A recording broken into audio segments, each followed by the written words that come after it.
The envelope hit the counter so hard it skittered off the edge and landed in the sawdust on the floor of the general store, and Theodore Donovan did not move to pick it up. He stood there with his jaw tight and his hat in his hands, watching Della Covington's spine go rigid as a fence post while she stared at the legal papers that had spilled out when it fell. He could see the words from where he stood: foreclosure, final notice, 30 days. He could also see the exact moment she read them, because her shoulders went up half an inch and then came back down, controlled and deliberate, like she was pressing every feeling she had back into a box she kept somewhere deep in her chest. She picked up the envelope, she picked up the papers. She folded them once, then twice, then slid them into the pocket of her apron without a word. Theodore cleared his throat.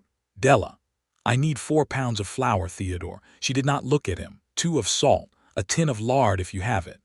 "Della, those papers are none of your concern." She pulled out a worn leather coin purse and set it on the counter with a soft thud that was somehow louder than a gunshot in the quiet store. "I have coin enough for what I need. I do not require anything else." He wanted to say 1,000 things. He had been wanting to say them for 8 months. Ever since the day her husband Frank Covington had ridden out of Redemption Creek with a borrowed horse and somebody else's wife, and a debt load that could have sunk a riverboat, leaving Della alone on 40 acres of struggling farmland with a mule, a broken plow, and a pride so enormous it could have cast a shadow over the Rockies. He looked at her now, at the flour dust on her sleeve and the red rims around her eyes she was trying very hard to hide, and the coin purse that he absolutely knew was half empty, and he felt something twist in his chest that had no good name for it in 1879. "All right," he said quietly. He began pulling goods from the shelves. He did not say another word while he weighed and wrapped and tallied, and neither did she. But when she walked out of Donovan's General Mercantile with her parcel under her arm, the tiny bell above the door ringing twice as she pushed through, Theodore stood very still for a long moment. Then he pulled out his ledger, crossed out the amount on her account, and wrote a single word beside her name: settled. He had not told her he was going to do that. He had not asked her permission.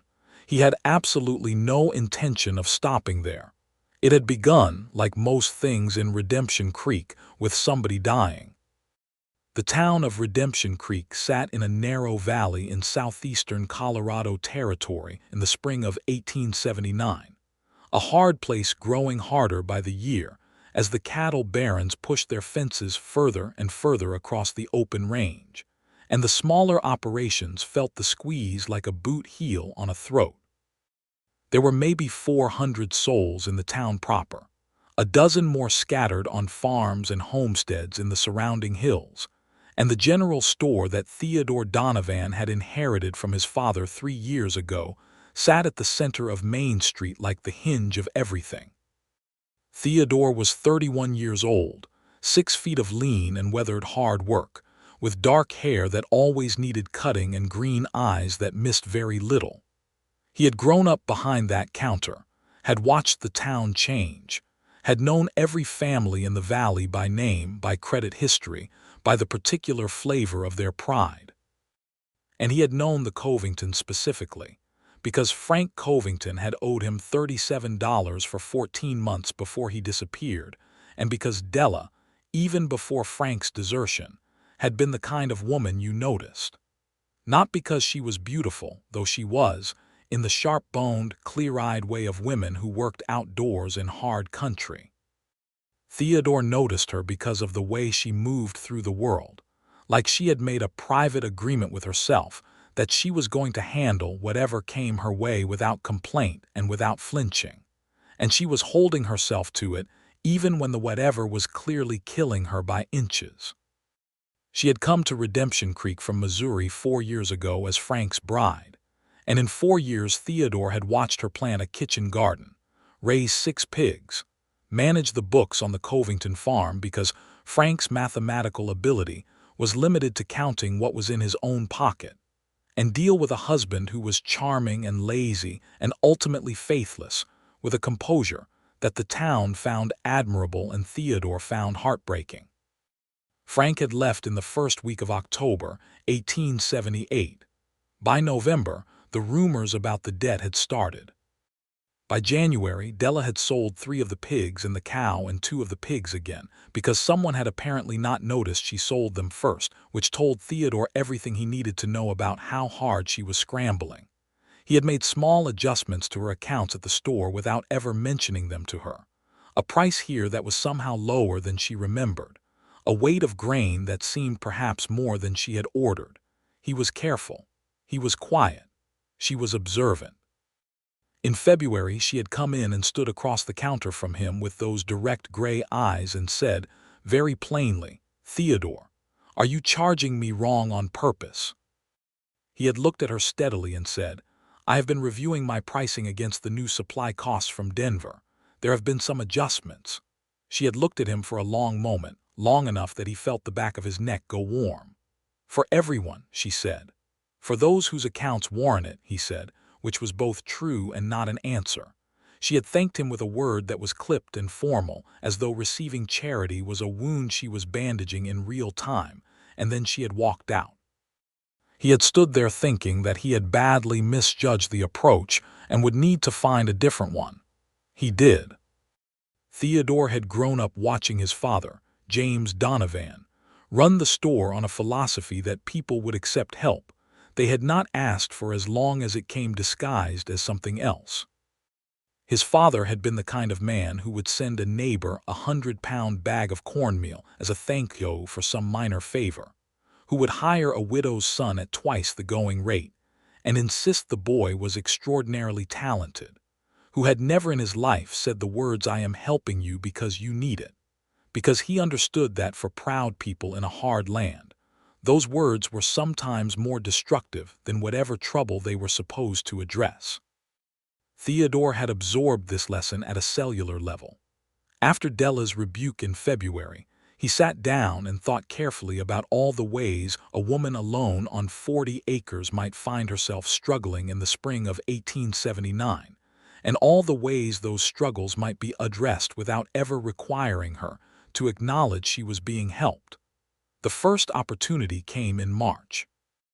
Della's mule, a 17-year-old gray named Samuel, had gone lame in his left foreleg, and without him she could not plow the south field. She had not mentioned this to anyone in town. Theodore knew because Billy Marsh, who lived half a mile down the creek from the Covington place, had mentioned it to his wife in the course of buying provisions, and Billy's wife had mentioned it in the store, while Theodore was stocking shelves behind the curtain at the back. He had stood very still and listened and thought. 2 days later, he rode out to visit Caleb Hurst, who ran 50 acres 3 miles south of town, and who owed Theodore a quiet favor from the winter before, when Theodore had held a bad debt note against Caleb's brother for an extra 4 months without calling it in. He told Caleb he had heard Samuel was laid up, and that he thought it might be neighborly to offer the loan of Caleb's good young plow horse while the mule recovered.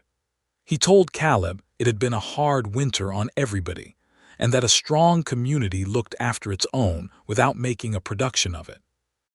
Caleb, who was a decent man, had ridden the horse over to Della's place the following morning, and told her he had more horsepower than work to use it on right now, and he would be grateful if she would give the animal some exercise by running it over her south field. Theodore heard from Billy Marsh 3 days later that Della's south field had been plowed. He allowed himself a small, private moment of satisfaction, and then moved on to the next problem. The next problem was larger. The fence along the eastern boundary of the Covington property was in serious disrepair. Without that fence, cattle from Harlan Briggs's operation to the east would drift onto Della's land and eat down her crops before they had a chance to establish. Harlan Briggs was one of the cattle barons, the largest single landholder in the valley, and there was a dark and open secret in Redemption Creek that Briggs was not above encouraging his cattle to drift onto neighboring properties as a way of softening people up toward selling. The foreclosure notice Theodore had seen Della receive was, he was nearly certain, connected to a debt that Briggs had quietly bought from the bank. This was not neighborly competition. This was a trap, and Della was in it. Theodore thought about this for a long time. He sat on the back porch of the store on a cool March evening, listening to the creek run, turning the problem over in his hands like a stone he was looking for the sharp edge of. He could not go to Briggs himself, because Theodore had his own history with the man, a land dispute from 5 years ago that had ended bitterly and had never really ended at all. He could not offer Della the money directly without her refusing it, because she had made it very clear in February that she was not accepting charity. But a fence could be mended. He rode out to the Covington property on a Tuesday morning when he knew Della would be in town at the dry goods auction, bringing along his hired man, a steady young fellow named Patrick Greer, who was 19 years old, and kept his mouth sealed tight about anything Theodore asked him to keep it sealed tight about. They spent the better part of the day resetting posts and running new wire along the eastern quarter mile. Theodore worked hard and said little, which was a habit, and when they were done, he looked at the fence line in the low late afternoon light and felt something settle in him like a weight finding its rightful place on a shelf. He was back behind the counter the next morning when Della came in. She bought flour and cornmeal and a bottle of castor oil for Samuel's leg. She paid in coin without looking at him directly, which was unusual for her because she was typically a person who looked at people directly. He bagged her goods and thanked her for her business, and she started for the door. Then she stopped. She stood there for a moment with her back to him, and he watched the line of her shoulders. "Someone mended my east fence," she said. She did not turn around. Theodore picked up his pencil and made a mark in his ledger that meant nothing. "That right," he said. "Posts reset. New wire, 200 feet at least." She paused. "Cost of wire alone would be $4 or $5. "Wire's been more affordable since the spring shipment came in," he said, which was true, though not relevant. She turned around then, and he met her eyes, and she looked at him with that expression she had that was part suspicion and part something else entirely, something searching and almost raw before she wrestled it back under control. "You would not know anything about that," she said. "About wire prices," he said. "A great deal, actually. It's quite fascinating. There have been some interesting developments in the barbed variety." The corner of her mouth moved.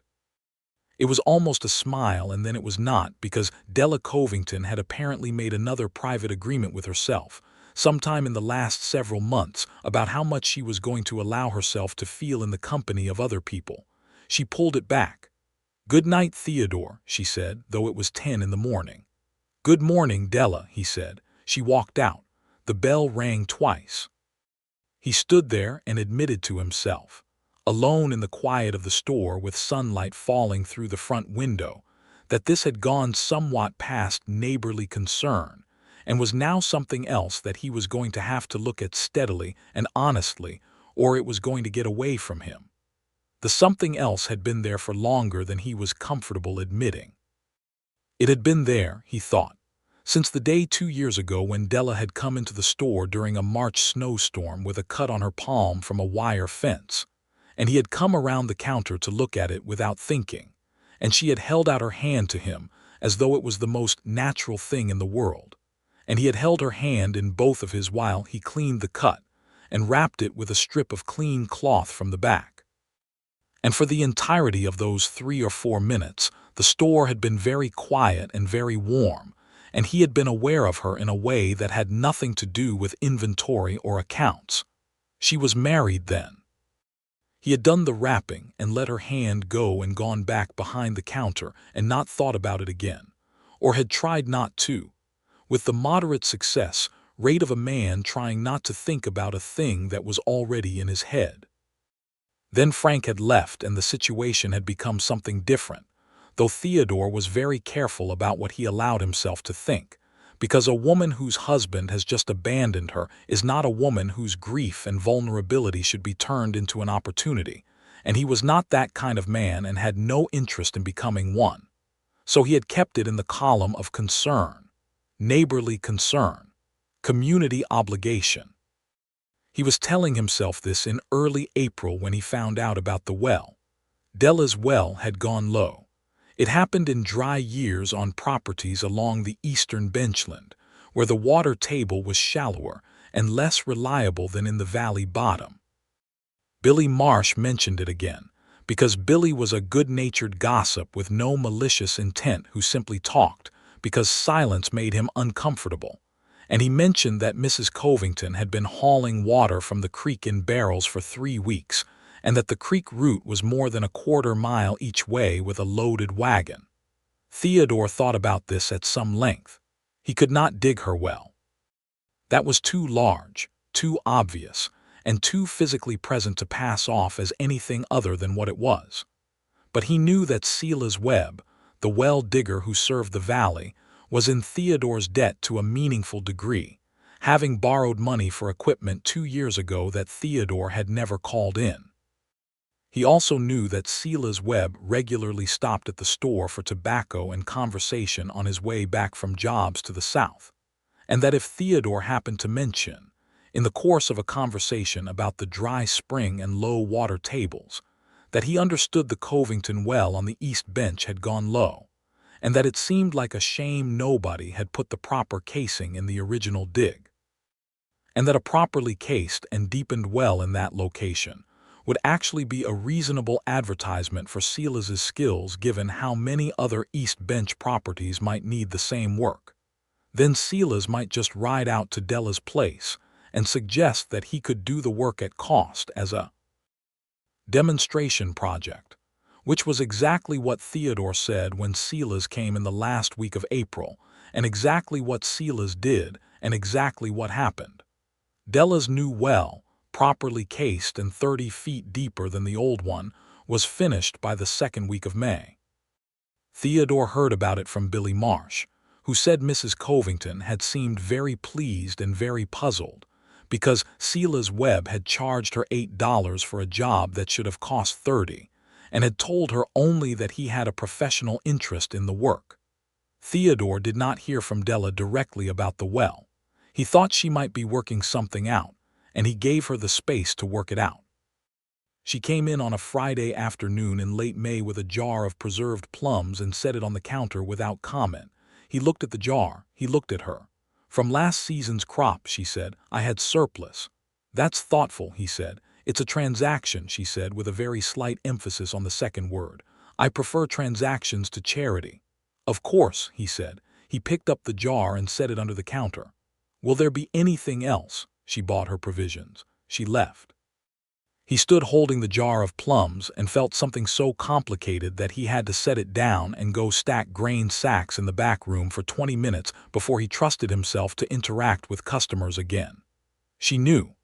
He was fairly certain she knew, or at least suspected. The fence and the well together were too much to be coincidence, and Della Covington was not a woman who missed patterns. She was managing it in her own way, refusing to name it, refusing to ask, but offering back what she could within the frame of a transaction, which was as close as she was apparently going to come to acknowledging it. He understood this. He respected it even as it made him want to put his head down on the counter.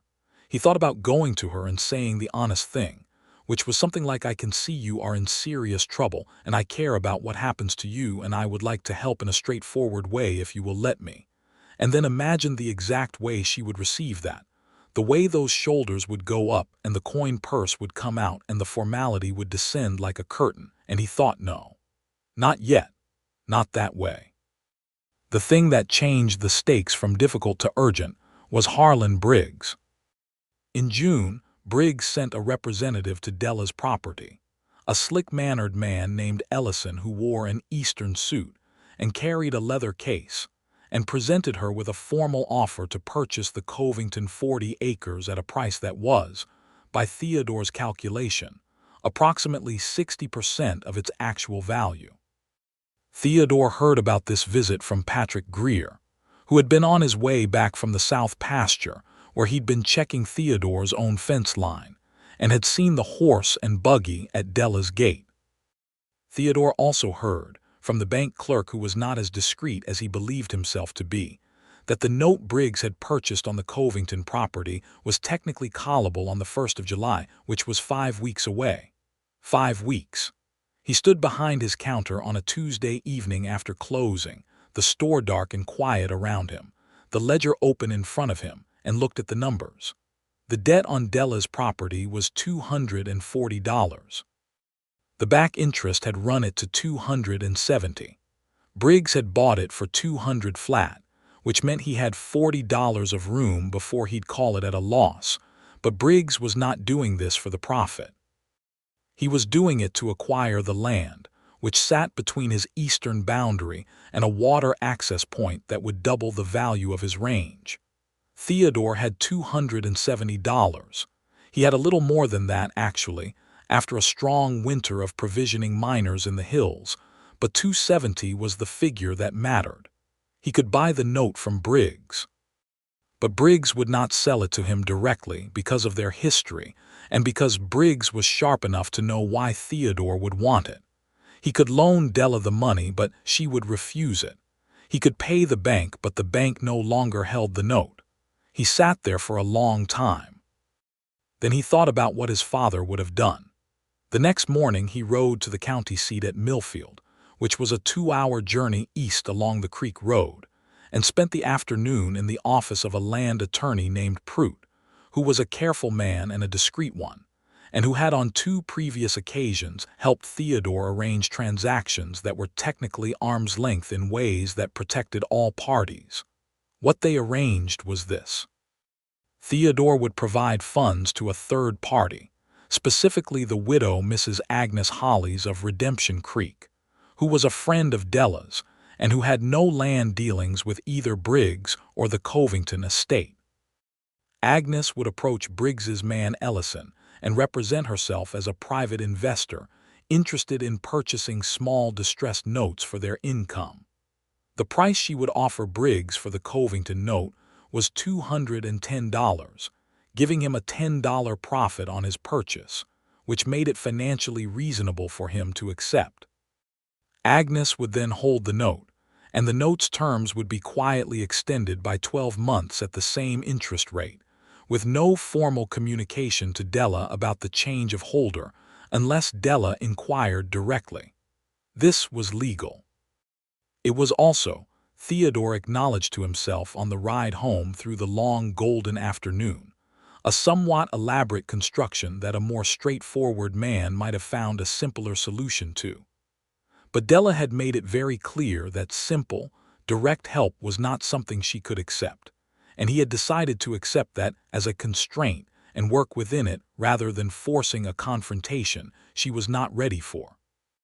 He stopped on the ridge above town on the way back, where you could see the full length of the valley spread out below, the creek a silver thread through the green bottomland, the farms and their fields, the rooftops of Redemption Creek, and further east the benchland where the Covington property sat. He could see the white speck of what might have been her farmhouse. He sat on his horse for a while looking at it, the evening light going orange and long, and let himself think the honest thought that he had been managing for some months now, which was that he was in love with Della Covington in a way that was not neighborly concern or community obligation or any of the other names he had been putting on it. He was in love with her in the way you are in love with someone you have watched be more courageous than they had any right to have to be, and more stubborn than was good for them, and more quietly, achingly alone than any person deserved. And you have watched all of this and thought I would give a great deal to be the person standing next to her while she does all of this.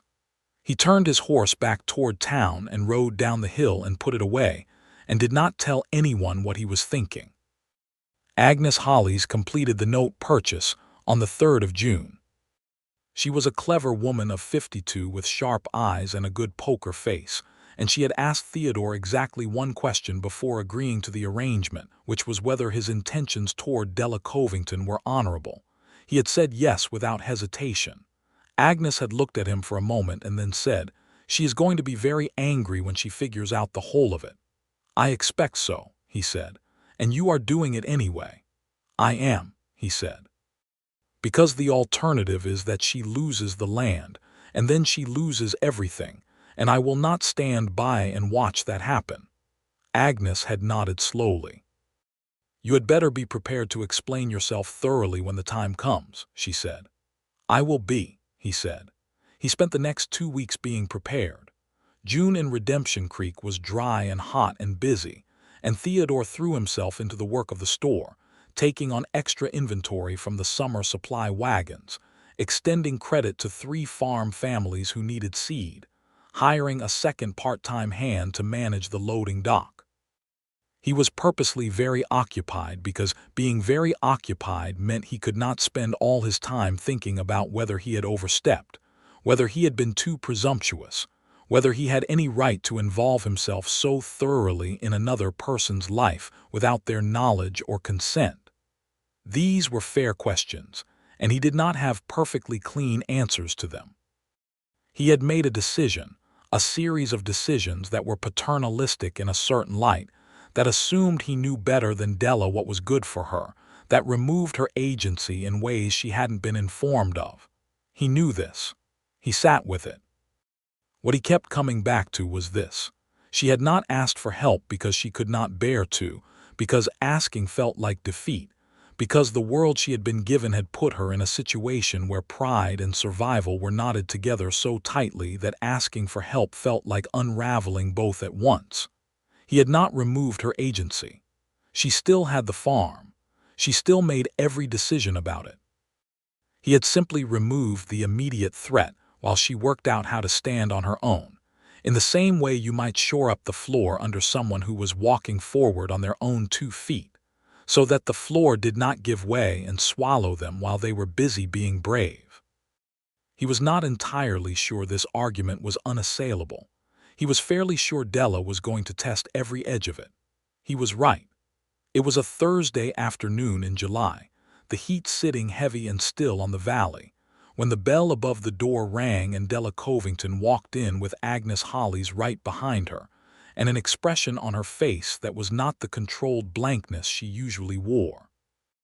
It was something very alive and very complicated, equal parts furious and uncertain, and Theodore put down the sugar scoop he was holding and took a quiet breath.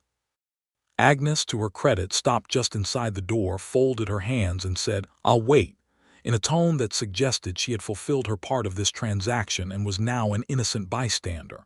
Della walked to the counter. She set her hands flat on the wood. She looked at Theodore with those gray eyes that did not miss anything and said, "Agnes told me." "Did she?" he said. "The note," Della said. "You bought the note through Agnes. You have been paying my accounts down without telling me. You mended my fence. You arranged my well. You had Caleb Hurst lend me his horse." She stopped. Her jaw was tight. "Is there more?" He thought about it honestly. "The seed order in April," he said. "I may have overfilled it, and I spoke to the Marsh boys about helping with your harvest when the time comes, though I framed it as a general community initiative." She stared at him. Something moved across her face that was too fast and too complicated for him to read. "Why?" she said. The word came out quiet and direct, and it had a weight to it like a stone dropped into still water. He was quiet for a moment. Then he said, "Because you needed it." "I did not ask," she said. "No," he said. "You did not." "I would not have asked," she said, and there was something fierce and raw in her voice now beneath the controlled surface. "Not from you, not from anyone. I am not a charity case, Theodore. I am not." She stopped, pressed her lips together. "You had no right to make decisions about my property, my debts, my life without my knowledge." "That is true," he said, because it was. She blinked. She had been expecting a defense, he thought, not agreement, and the agreement had thrown her slightly. "Then why did you do it?" she said again. He looked at her across the counter. This woman who had been carrying more weight than anyone should have to carry alone, who had refused every offered hand and managed anyway through sheer, grinding will. And he thought about his father and the cornmeal and the widow's son. And he thought about the right thing to say and the honest thing to say and whether those were the same. "Because I could not watch you lose the farm," he said. "And because you were not going to ask me to stop it from happening, and waiting for you to ask was not something I was willing to do when the outcome of waiting was that you lost everything." She was quiet for a long moment. The store was very still. Through the window, Theodore could see the dust of Main Street in the July heat, a buckboard going past, two men talking outside the barber shop. "The note," she said at last, "it is with Agnes now." "Yes." "She extended it 12 months." "Yes." "At the same rate." "Yes." Della looked down at her hands on the counter.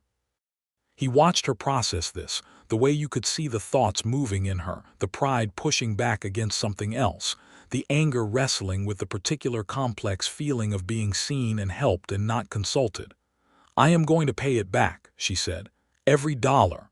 "I know you will," he said. "All of it," she said.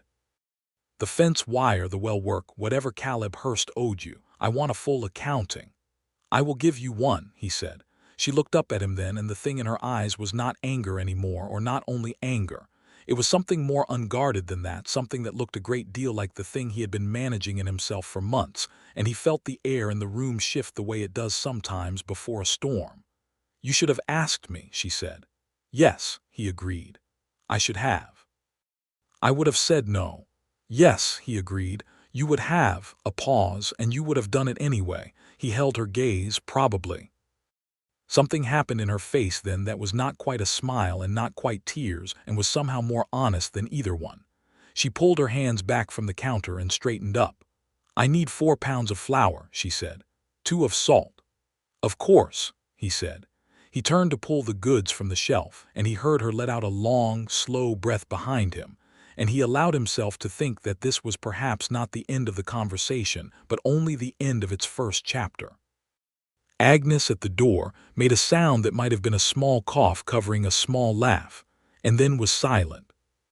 July gave way to August, and August to September, and the summer was long and dry and hard-working, and something changed between Theodore and Della in a way that was incremental and not easily named. She came into the store twice a week now instead of once. She lingered sometimes, when the store was quiet, and they talked in the way that people talk when they are learning each other's minds, carefully at first, and then with increasing frankness.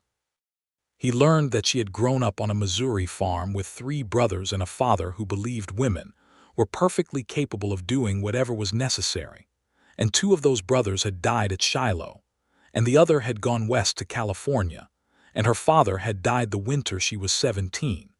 And she had run that Missouri farm for 3 years before marrying Frank Covington and coming to Colorado, and she had known within 6 months that Frank was not the man she had hoped for. But she had made a choice, and she was not someone who unmade choices. He told her about his father and the store, about growing up in Redemption Creek, about the land dispute with Briggs 5 years ago, which had been over an access road that Briggs had simply annexed as his own one morning, while Theodore's father was dying of the illness that would take him that winter, and how Theodore had taken it to the county court and lost because Briggs had a judge in his pocket, and how he had come home from that loss and stood behind the counter of his father's store for a week before he found his footing again. "You do not let things defeat you," she observed one afternoon. "I try not to," he said. She looked at him thoughtfully. "How do you manage it, the losing?" "When it comes," he thought about this honestly. "I try to think about what is still standing," he said. "After the thing that fell, there is usually something still standing." She was quiet with that for a moment. "Yes," she said at last quietly, as though she was agreeing with something private. He did not push. He was learning the shape of her, learning what she would come toward on her own and what she needed space to approach at her own pace. And he was finding that this careful, patient attention to the shape of her was one of the most absorbing things he had ever done with his time. The harvest came in September, and the Marsh boys did help, along with 4 other neighbors, in the community harvest arrangement that Theodore had organized under the banner of general neighborliness, and which no one actually believed was general, but which everyone politely treated as such. Della fed the workers a noon meal that was extraordinarily good, which told Theodore, who ate it, that she had been saving provisions for the occasion, which meant she had known the help was coming, which meant she had accepted it, in her own way, on her own terms. He rode out to help with the harvest himself on the second day. He told himself he was doing it as a participant in the community initiative. He was there from sunup to sundown, and Della worked alongside him in the field. And they did not say much because there was a lot of work to do, but they were aware of each other in the way that people are when they are working side by side and beginning to understand what the other person's rhythm is.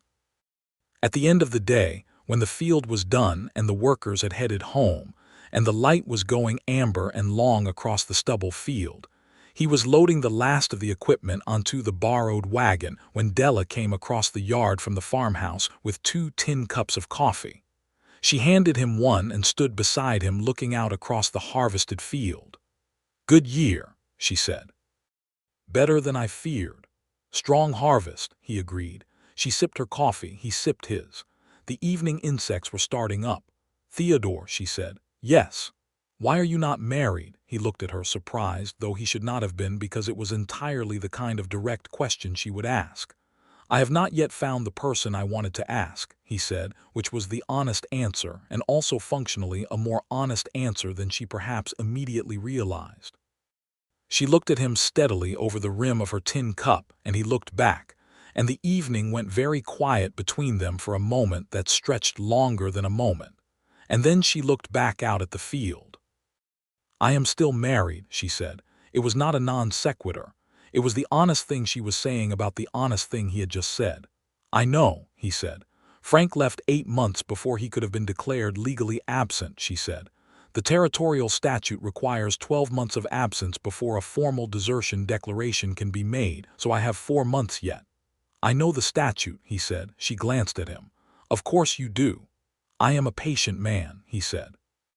She looked at him again, that complicated look, and then she said, "You have been patient for quite a while already." "Yes," he said, "and I expect to be patient for as long as it takes."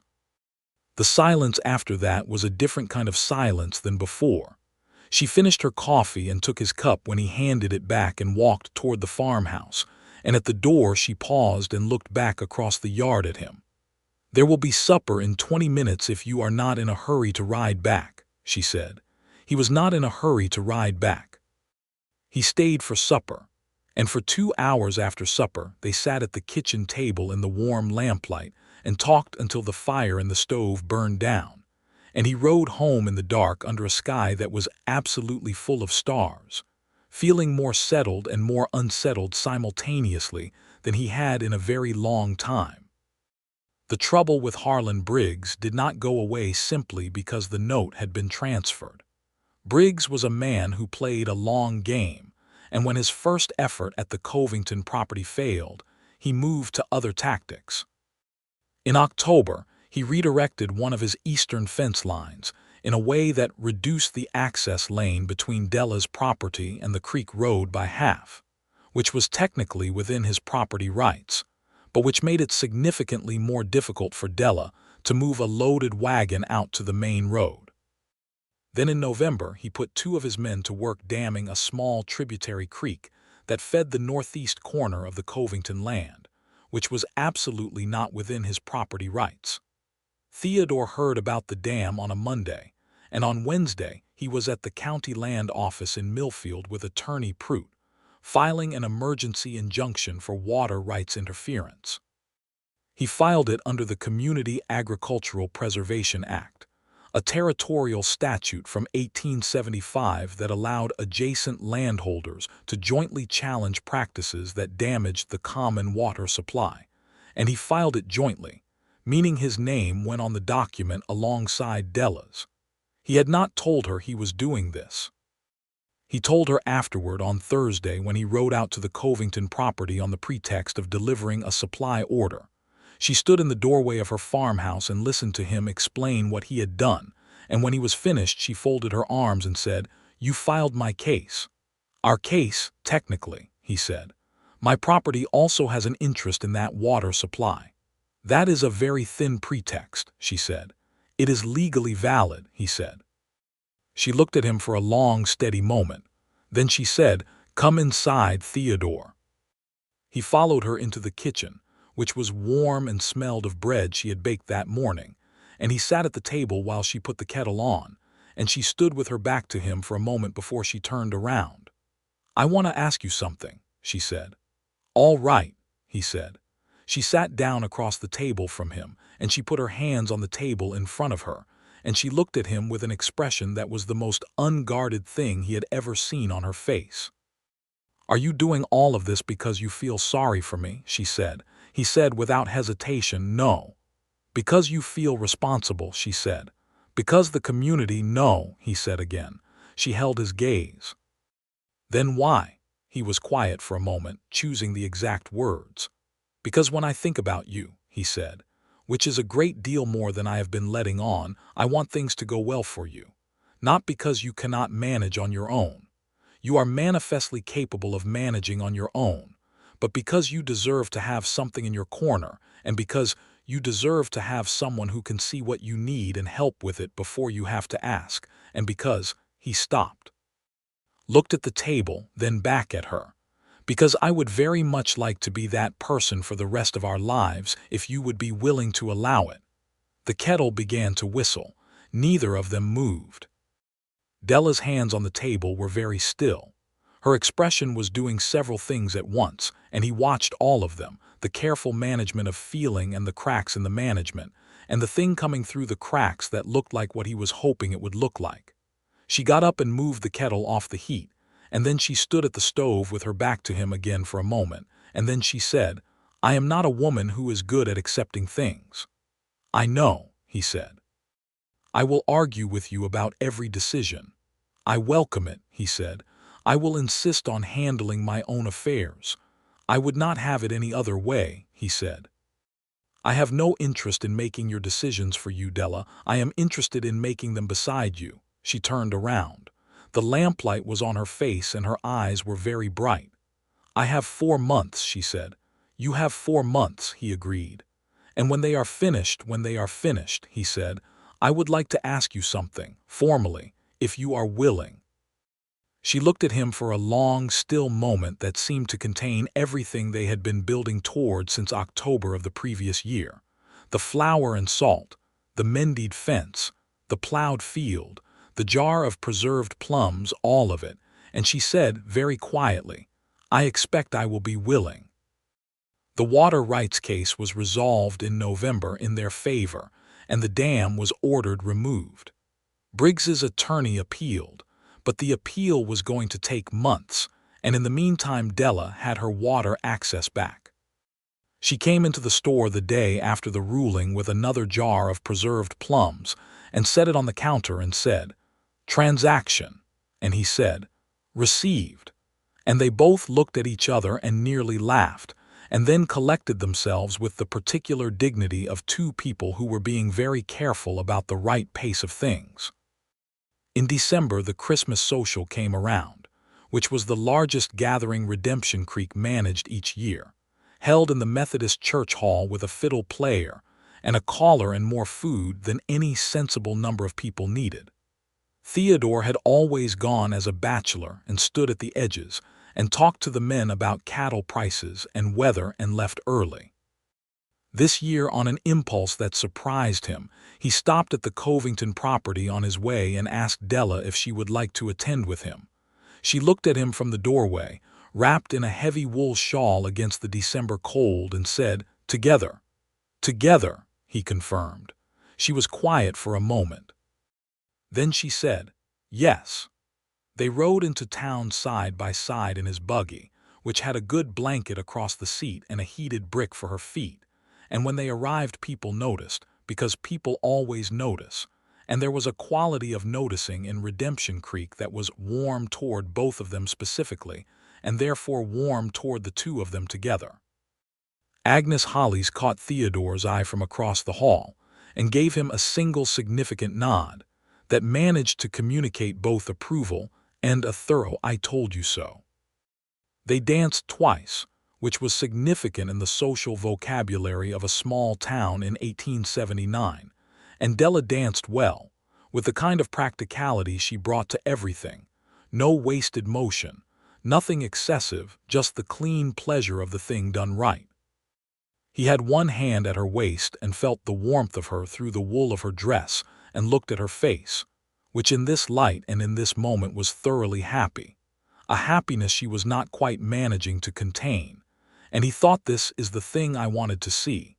And it was worth every jar of plums and every foot of fence wire and every elaborate legal construction to get here. They drove home in the dark, the cold air sharp and the sky brilliant with stars, and at the gate of her property she let him help her down from the buggy, which was the first time she had permitted that particular assistance without performing elaborate indifference about it. She stood in the snow-dusted gate looking at him. 4 months is a long time, she said. It is, he said. She looked at him for a moment more, then said, "Good night, Theodore. Good night, Della." He drove back through the silent winter night, feeling like a man who had been carrying a heavy thing a long way, and could see the door of his house from where he was standing. The winter was hard and productive. They settled into something that was not quite courtship in the formal sense, because the formal sense required Della to no longer be married, and she was not there yet. But it was something close and warm. He brought supplies out to the property on Saturdays sometimes, and stayed for the noon meal, and they worked on the farm accounts together after, which was a pleasure because Della was precise with figures in a way that delighted him. She had found several places where Frank's old debts had been miscalculated in her disfavor, and she went after the corrections with a relentless focus that was entirely characteristic. She told him things in those winter afternoons that she had not told anyone else in Redemption Creek, about Missouri and her brothers and her father, about the slow realization that Frank was not who she had married him believing he was, about the particular shame of being left, as though the leaving were a verdict on her. "It was not a verdict on you," he said, one afternoon in February when she said this, firmly enough that she looked at him. "I know that," she said. "In my thinking mind I know it. But there is another part, the part that wonders what you could have done differently," he said. "Yes, you could have done nothing differently," he said. "You married him honestly and worked hard and held up your end. What he did is his, not yours." She looked at him. "You sound very certain." "I have had 8 months to think about it," he said simply. She was quiet with that for a moment, and then she said, "Theodore, do you know what is unusual about you?" "Only one thing, I hope," he said. She smiled. A real smile, unguarded. He kept very still, as though a remarkable bird had landed nearby and he did not want to startle it. "You are possibly the most quietly determined person I have ever known," she said. "You do not make a performance of it. You simply decide something and then do it." "Is that a complaint?" he said. "No," she said. "It is not." February passed and March came, and on the 14th of March, 1880, the 12-month mark of Frank Covington's departure from Redemption Creek was reached. Theodore had the date in his ledger, not written down, but held carefully in the part of himself where things were held carefully. He waited 10 days, because he was not a man who moved without thinking. On the 24th of March, a Tuesday morning, he walked across the street from the store to the land office, where the county clerk also notarized documents, and he filed the formal application for a desertion declaration on behalf of Della Covington, as was his right as a co-party to a joint legal filing, which he technically was because of the water rights case. He stopped at the farm that same afternoon. Della was in the kitchen garden, turning the early spring soil with a fork, and she shaded her eyes against the afternoon light when he came through the gate. "Theodore," she said. "There is something I should tell you," he said. He told her about the desertion declaration. She listened with her fork in her hand and her expression doing the complicated thing. When he finished, she looked at him for a moment. "You filed it for me," she said. "Yes," he said. "It is your right, and I did not want a procedural oversight to delay what should happen next." "What should happen next?" she said. "Yes." She set down the fork. She had dirt on her hands and a smear of it on her cheek, and her hair was coming loose from its pin, and she looked at him with those clear gray eyes and said, "What exactly do you think should happen next?" He reached into the inside pocket of his jacket and produced a very small box, the kind that jewelers sent when you ordered from the catalog in Denver, which he had done in November, and which had been sitting in the inner pocket of his best jacket for 4 months and 3 weeks. He opened it. Inside was a ring, a simple gold band with a small channel-set garnet, not flashy, not extravagant but carefully chosen, the color of the plums she had been giving him. He held it out. "I would like to ask you to marry me," he said, formally, with your full knowledge and consent and without any ambiguity whatsoever. She looked at the ring. She looked at him. She was very still. "You have been planning this since November," she said. "Since before November," he said. "November is when I ordered the ring." "Theodore Donovan," she said, and stopped. "Yes," he said. She reached out and took the ring from the box, which he had not anticipated, and she held it in her dirty fingers for a moment, looking at it. "I am going to say yes," she said. "I want you to understand that before I say everything else I need to say." "Understood," he said. His heart was doing something remarkable. "You cannot keep making decisions without telling me," she said. The fence was manageable. The note was, "I understand why you did it and I will not say it was wrong, but it was not a decision you should make alone about my property. We are to be equals." "Agreed," he said. "If there is a problem, you tell me about the problem and we address it together." "Agreed." "I will not be managed," she said. "I know you will not," he said. "I do not want to manage you. I want to stand beside you. Della, I have not done any of this because I thought you incapable. I have done it because I love you and I could not watch you suffer alone when I had it in my power to make it easier." She was quiet for a moment, and the garden was quiet around them, and the spring light was warm. "That is a very difficult thing to argue with," she said. "I hoped it would be," he said. She slid the ring onto her finger. It fit well. He was rather proud of that. "Yes," she said. "Obviously, yes." He crossed the 2 feet between them and she looked up at him, and he put his hands on either side of her face, dirt and all, and kissed her in the kitchen garden in the March afternoon, and she kissed him back with all the directness and precision she brought to everything, and it was entirely perfect. The desertion declaration came through in 4 weeks. The divorce on those grounds was finalized in June in the same county courthouse in Millfield where they had filed the water rights injunction. Theodore stood beside Della in the clerk's office while the papers were signed, and on the ride home she was very quiet and then said, "I feel peculiar." "How so?" he said. "Like a chapter closed," she said. "Not sad exactly, just very complete." "A new one beginning," he said. She looked at him. "Yes," she said, and it was warm and sure. They were married in Redemption Creek on the 15th of August, 1880, in the Methodist church where they had danced at the Christmas social. Agnes Hollies cried with considerable enthusiasm.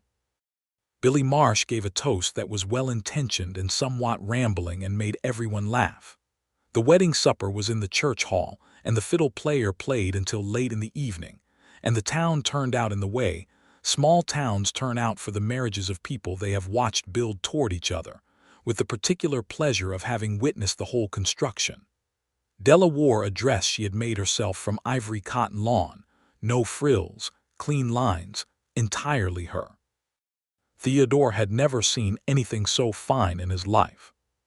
He told her this on the drive home, to the Covington farmhouse that would be both their homes now, since the store occupied the rooms above the mercantile and a farmhouse with 40 good acres was a more practical arrangement. "You are biased," she said. "Comprehensively," he said. She leaned against his shoulder as he drove, and the night was warm and full of crickets, and he drove slowly, in no hurry at all. The first year of their marriage was the fullest year Theodore had ever lived. He kept the store, of course, but he rode out to the farm in the evenings and on Sundays, and they worked the land together through the fall harvest and the winter preparation and the spring planting.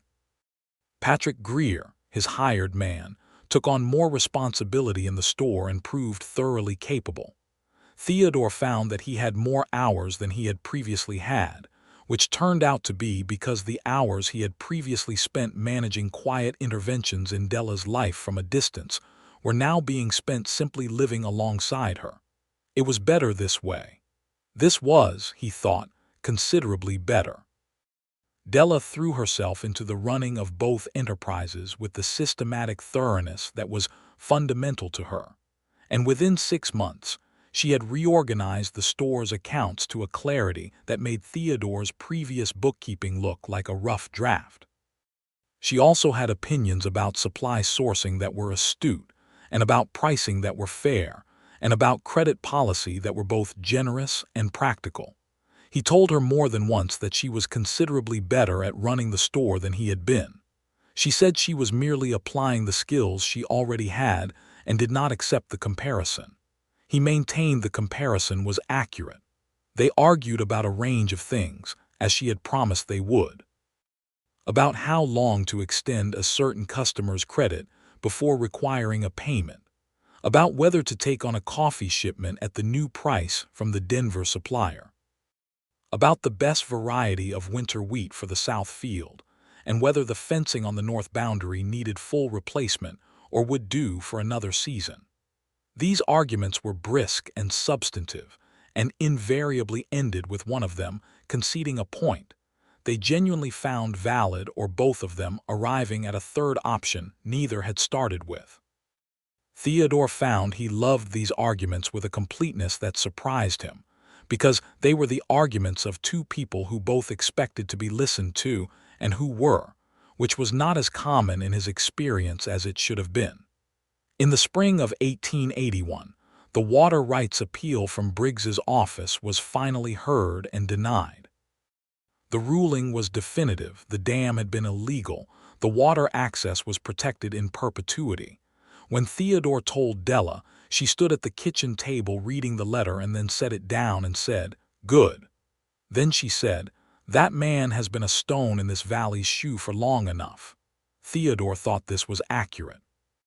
3 months later, Harlan Briggs sold his Colorado operation and relocated to Texas, a development that the entire valley of Redemption Creek received with the restrained satisfaction of people who had been well-mannered about a long grievance and were now being well-mannered about its resolution. The autumn of 1881 brought a surprise that Theodore greeted with a joy that overwhelmed him somewhat, which was a new and interesting experience. Della told him one October morning over breakfast, in her direct and unembellished way, that they were going to have a child in the spring. She told him this, and then watched him with a slight expression of someone waiting to see what he would do with a large piece of news. He set down his coffee cup and looked at her and felt something open in his chest like a room he hadn't known was there. "Della," he said.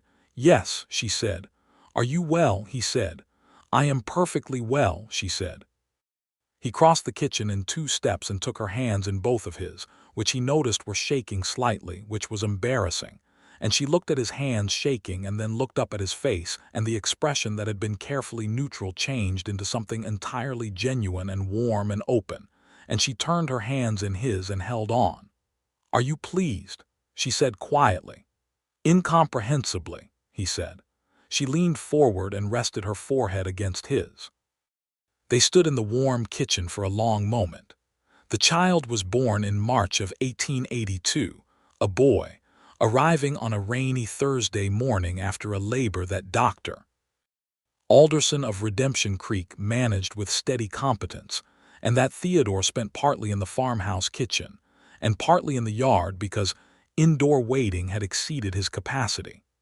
Patrick Greer, who had come with the store's wagon to help if needed, sat on the fence post and kept Theodore company in the yard with the characteristic loyalty of a young man who understood that sometimes you helped by simply being present. The boy was healthy and loud, and had Della's directness about him from the first moment. The way he looked at Theodore when he held him for the first time, as though taking an assessment. Theodore held him very carefully and looked at his daughter, and then corrected himself, his son's face, and felt the specific terror and specific love of new fatherhood in equal and enormous proportion. They named him James Theodore Donovan, James for Theodore's father and Theodore for the middle, though they called him Jamie from the first week. Della recovered quickly, because she was constitutionally inclined to quick recovery, and because she was determined not to let the farm suffer for it. which caused a conversation between them that was brisk and substantive, and ended with Theodore pointing out that Patrick Greer was entirely competent, and that the farm would not fall down if she rested for 3 more weeks, and Della arguing that 3 weeks was excessive, and them arriving at the compromise of 2.5 weeks, which Theodore counted as a victory and did not say so. Agnes Hollies came every other day for the first month to help with Jamie, and the warmth that had grown between Agnes and Della over the course of the past 2 years had become the particular warm friendship of women who have navigated something difficult together and come through on the same side. Theodore was deeply grateful for it. He told Agnes this once and she waved him off and said she hadn't done anything substantial, and he said she had saved an enormous amount of time and prevented a crisis, and she said, well, that's what friends are for, and he thought, yes, that's exactly right. The store flourished. The farm flourished. The valley of Redemption Creek in the early 1880s was a harder world than it had been in some ways, with the pressure from Eastern capital and the ongoing conflicts over range land and the daily complicated reality of a territory in the middle of becoming something, and not entirely sure what. But in the specific radius of the lives they had built, things were good. Deeply, solidly good, with the roots that come from work and honesty and 2 people who had chosen each other carefully and maintained that choice with attention. In the summer of 1883, a second child, a girl this time, arrived with rather more urgency than Jamie had, arriving 6 weeks early in a way that frightened everyone and required Dr. Alderson to be summoned in the middle of the night, and Theodore to hold Della's hand through hours that tested everything he had. But the girl was a fighter, small and fierce, with a pair of lungs that dispelled any doubts about her vitality on the first breath, and Della came through it, pale and exhausted and entirely herself. They named the girl Frances, which was Della's mother's name, though they worried briefly that it would recall Frank, and then decided that names belong to everyone who holds them, and that Frances was her grandmother's first. With 2 children and 40 acres and a general store and the particular full, busy, rooted life they had made, Theodore sometimes stood at the window of the store in the long evening light and thought about the morning 2 years before his marriage when he had watched Della pick up a foreclosure notice and put it in her apron pocket and ask for 4 pounds of flour. He thought about all the invisible scaffolding of that period, the wire and the well and the note and the legal filings, all the quiet things done in the dark where they would not be seen, and he thought about how it had ended, how all that circling had finally come to the honest moment in the kitchen garden with the ring, and the dirt on her hands and the yes. He thought about his father and the cornmeal and the widow's son, and felt the through line of it with a clarity that was close to gratitude. One evening in the fall of 1883, with Jamie, who was 1.5 years old, asleep in his room, and Frances, 4 months old and still keeping them on shorter sleep than they would have chosen, finally down in her cradle, they sat at the kitchen table after supper in the lamplight, Della going over the store accounts and Theodore going over the farm yield numbers, the 2 piles of paperwork side by side as they had been so many evenings in the past 3 years. Della put down her pen and said, without looking up from the ledger, Theodore, yes, he said, do you remember when I found out about the fence? The east fence, he said. Yes. I was so angry, she said. You were justified, he said. She looked up at him. I was not entirely justified, she said. I understand now what you were doing and why. I was angry because I was frightened, and the anger was easier than the fear. Frightened of what? He said. She looked at him steadily. Of needing someone, she said. Of what happens when you let yourself need someone and they go, like my brothers, like my father, like Frank, though that was a different kind of going. She paused. You were being kind, and I was afraid to trust it because all the evidence I had been given was that kindness ran out. He was quiet for a moment. Does it still frighten you? He said. Needing. Considered this honestly. Less, she said. Less each year. She looked at him. You are very consistent. "I intend to be," he said. She reached across the table and set her hand over his, which was a gesture so unguarded for her, so simply affectionate that he felt it land in him like something completing a circuit. "I know that you are," she said. "That is why it frightens me less." She paused. "I am glad you did it, you know, all of it. Even when I was angry, even when I said you had no right." "I am glad. I am glad too," he said. She squeezed his hand once and then picked up her pen and went back to the accounts, and he went back to the yield numbers, and Frances made a small sound in her cradle that settled back into silence, and the lamplight was warm, and outside the autumn wind moved through the cottonwoods along the creek. They had, between them, built something that was entirely real and entirely theirs. Two people who had come to each other through difficulty and stubbornness, and a great deal of quiet, patient maneuvering, and who had arrived finally at the simple, solid, extraordinary thing of a life shared honestly. He looked at her across the table, the straight line of her shoulder and her head bent over the columns, and felt the same thing he had felt on the ridge above town in the September evening watching what might have been her farmhouse in the distance. Only now it was not a longing toward a thing he could not have. Now it was a recognition of a thing that was entirely present, close enough to touch, and his, and hers, and theirs, and good. In the years that followed, Redemption Creek grew, as towns in the Colorado Territory were growing, the railroad coming closer from the east and changing things as it always did. Theodore expanded the store twice, adding a hardware section and eventually a modest post office counter. Della managed both the farm accounts and the store accounts with the systematic precision that had made the whole operation considerably more profitable than Theodore alone had managed, and nobody in town was surprised by this, because Della's intelligence and capability were one of Redemption Creek's known quantities. Jamie grew into a boy of serious temperament and large curiosity, fond of numbers like his mother, and fond of conversation like his father, trailing Theodore around the store from the age of 4 in a way that made Patrick Greer, now fully manager of the loading and stocking operations, say that the boy was going to be behind a counter himself by the time he was 30, which Theodore privately hoped was true. Frances grew into her early fierceness, a small determined child who was, even at 2 and 3 years old, entirely clear about her opinions on everything, which made Della laugh in a way that was almost helpless sometimes, the particular laughter of someone seeing themselves clearly. In 1885, a third child, another boy, was born, Marcus James Donovan, who arrived exactly on time and with the equable temperament of a person who has already decided they are going to be fine about things.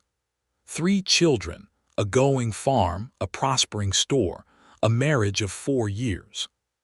Theodore stood in the doorway of the bedroom the morning after Marcus arrived, watching Della nurse the new baby in the early light, Jamie pressing close to see, Frances sitting on the end of the bed with the solemnity of a very important person at a very important occasion, and felt the particular variety of happiness that is not excitement or elation but something quieter and more foundational, the happiness of a life arranged exactly as it should be. Della looked up and found him in the doorway, and her expression was tired and warm. "Come in," she said. "Don't just stand there looking." He came in. He sat on the edge of the bed and looked at Marcus's face, small and new and complete. "He looks like you," Della said. "He looks like himself," Theodore said. "Already an opinion," she said. "A very well-formed one," he said. She leaned against his shoulder carefully, the baby still nursing, and they sat in the early light while Jamie asked 11 questions about the new brother, and Frances announced that she had already decided the baby was going to be her best friend. And Theodore thought about the store across town, and the farm outside the window, and the 40 acres of good Colorado benchland that were no longer under threat from anyone, and the woman leaning against him who had refused to ask for help and who had eventually, in her own time and on her own terms, allowed him in. Not because she had needed rescuing, not because she had been unable to stand on her own, but because standing on your own and having someone beside you were not the same thing, and she had found that out, and so had he, and here they were. The bell above the door of Donovan's General Mercantile rang twice every morning when Theodore opened up for business, and it rang twice every evening when he closed. And in all the years that followed it rang all the hours of the days in between, customers coming and going, the life of a small town in a beautiful valley moving through it. Some evenings Della was there, working the accounts at the back desk, and some evenings she was at the farm, and some evenings he rode home at dusk on the familiar road and could see the lights of the farmhouse before he came over the last ridge, and every single time he saw those lights he felt the thing he had felt on the ridge years ago, watching the white speck in the distance. Only now it was not distance. Now it was home. He rode toward it. He always would.